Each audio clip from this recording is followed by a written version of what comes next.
کی شجاعت، بہادری، عاجزی، عبادت، کسی بھی پہلو کو اگر آپ دیکھتے ہیں نا تو حضرت علی المرتضیٰ شیر خدا رضی اللہ تعالیٰ عنہ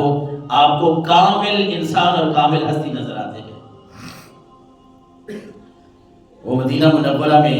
ایک دفعہ غزوہ تبوک پہ آپ جا رہے تھے، مدینہ منورہ میں حضرت علی المرتضیٰ شیر خدا کو فرمایا کہ علی اس طرح کرتے ہیں کہ آپ نا مدینہ منورہ میں رہیں، باقی احباب باقی صحابہ کرام جنگ کے لیے جا رہے ہیں تو آپ نے پیچھے خیال رکھنا ہے۔ حضرت علی المرتضیٰ شیر خدا رضی اللہ تعالیٰ عنہ، اللہ کے نبی کا حکم تھا، آپ خاموش تو ہو گئے لیکن دل میں سوچا، پھر اللہ کے نبی کو کہہ دیا، عرض کر دی کہ اللہ کے نبی آپ مجھے عورتوں میں چھوڑ کے جا رہے ہیں،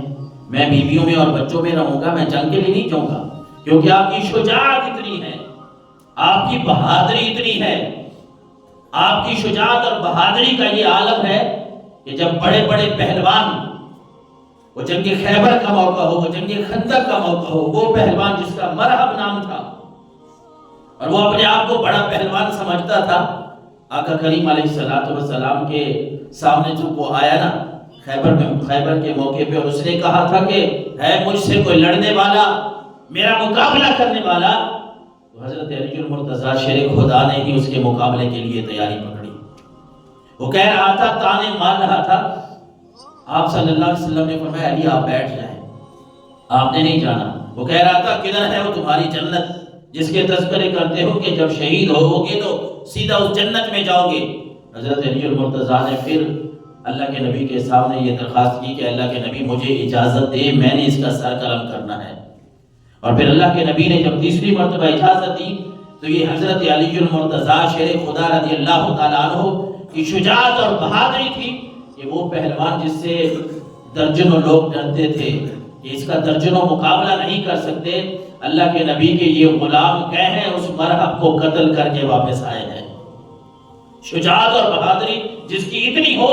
اس کو اللہ کے نبی غزوہ تبوک کے موقع پہ کہہ رہے ہیں کہ علی آپ میرے خلیفہ بن کے یہاں رہیں۔ تو حضرت علی المرتضیٰ عرض کرتے ہیں اے آقا کریم علیہ السلام کیا میں اب بیویوں میں رہوں گا عورتوں میں؟ تو اللہ کے نبی صلی اللہ علیہ وسلم نے فرمایا اما ترضا ان تکون منی بمنزلۃ ہارون من موسیٰ، اے علی بات یہ نہیں ہے کہ میں آپ کو بیویوں اور عورتوں میں چھوڑ رہا ہوں، میں تو یوں چھوڑ رہا ہوں کہ آپ کو اپنا خلیفہ بنا کے جا رہا ہوں۔ جس طرح حضرت ہارون اور حضرت موسیٰ دو نبی ہیں، موسیٰ علیہ السلام کہیں جاتے ہیں اپنے بھائی ہارون کو ذمہ داری سونپ دیتے ہیں کہ میں جا رہا ہوں، پیچھے آپ نے ان کا خیال رکھنا ہے۔ آپ صلی اللہ علیہ وسلم نے فرمایا کہ اے علی آپ میرے لیے اسی طرح ہیں جس طرح حضرت موسیٰ علیہ السلام کے لیے ہارون تھے، لیکن فرمایا وہ دونوں تو نبی تھے، اب نبوت کا دروازہ بند ہو گیا ہے، میرے بعد کسی نے نبی نہیں ہونا، لیکن آپ کی شان میرے نزدیک اسی طرح ہے جس طرح حضرت موسیٰ کی شان، حضرت ہارون کی شان حضرت موسیٰ کے پاس تھی کہ وہ انہی کو خلیفہ بنا کے جاتے تھے۔ یہ بھلا یہ کوئی تھوڑی شان ہے کہ کسی نبی کا کوئی خلیفہ بنے؟ ایک روایت